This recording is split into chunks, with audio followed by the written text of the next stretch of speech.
Hi friends, this is अभिषेक आर्या और आज हम लोग देखने जा रहे हैं section 20 of Indian contract act 1872। तो सेक्शन 19 में हमने ये देखा था कि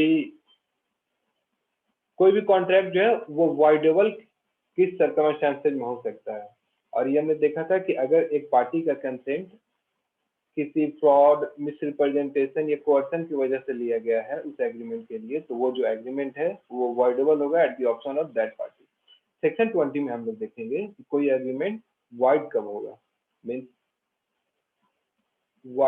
वाइडेबल था सेक्शन 19 में, और इसमें सेक्शन 20 में ये कोई भी एग्रीमेंट वाइड कब होगा, मीन्स शुरू से ही वो वाइड होगा।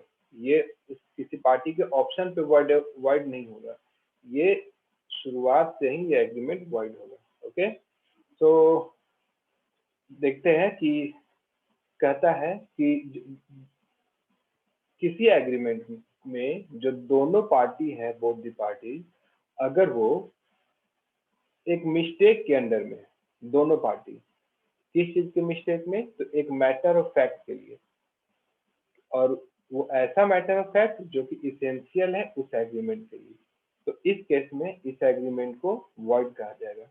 इसका एग्जांपल देख लेते हैं। लेट्स से कि दो पार्टी हैं, पार्टी ए और पार्टी बी। अब पार्टी ए किसी प्रोडक्ट को सेल करना चाहता है पार्टी बी को। लेट्स से वो प्रोडक्ट हॉर्स है जो पर्सन ए पर्सन बी को सेल करना चाहता है। अब दोनों के बीच में आज डील हो रहा है कि इतने प्राइस में ये पर्सन ए अपने हॉर्स को पर्सन बी को बेचेगा। अब ये एग्रीमेंट दोनों के बीच में हो गया है, बट जिस समय ये एग्रीमेंट हो रहा था उस समय ये हॉर्स डेड था, और इस बात का इंफॉर्मेशन किसी भी पार्टी को नहीं था, ना तो पार्टी ए को और ना ही पार्टी बी को। इस केस में ये जो एग्रीमेंट है ये वॉइड होगा। क्यों? क्योंकि हॉर्स का डेड होना ये ऐसा मैटर ऑफ फैक्ट है जो कि इसेंशियल है एग्रीमेंट के लिए, और दोनों पार्टी इस मैटर ऑफ फैक्ट के लिए अंडर मिस्टेक है, तो इसलिए ये एग्रीमेंट जो वॉइड होगा। अब इसका एक एक्सप्लेनेशन क्या है कि एग्रीमेंट का जो सब्जेक्ट मैटर अगर कोई थिंग फॉर्म कर रहा है और उसके वैल्यू से रिलेटेड कोई एरनियस ओपिनियन है, तो इस केस में ये एरनियस ओपिनियन जो है उसे नहीं माना जाएगा कि ये मिस्टेक है as to matter of fact, और ये एग्रीमेंट वाइड नहीं होगा।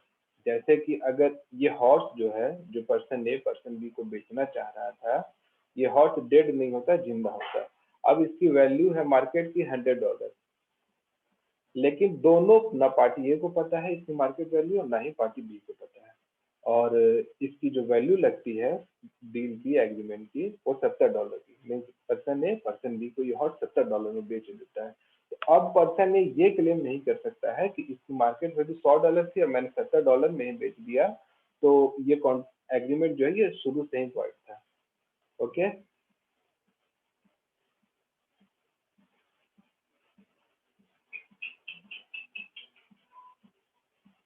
अब इसका एक एग्जांपल देख लेते हैं कि पर्सन ए एग्री करता है पर्सन बी को एक स्पेसिफिक कार्गो और गुड्स को बेचने के लिए, जो कि समुद्र के रास्ते से इंग्लैंड से बॉम्बे पहुंचने वाली है।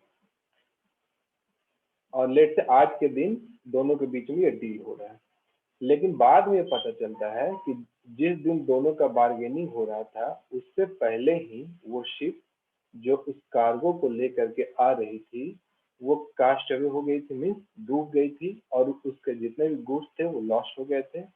तो इस पार्टी का, इस मैटर ऑफ फैक्ट का किसी भी पार्टी को पता नहीं था, तो इस केस में ये जो एग्रीमेंट है वो वॉइड होगा। क्यों वॉइड होगा? क्योंकि जो मैटर ऑफ फैक्ट है इस एग्रीमेंट के लिए वो है गुड्स का लॉस्ट होना, और ये गुड्स जो है वो इसेंशियल है इस एग्रीमेंट के लिए, तो इसलिए, और इस बात का ना ही तो पार्टी ए को पता था ना ही पार्टी बी को, तो इसलिए एग्रीमेंट वॉइड होगा।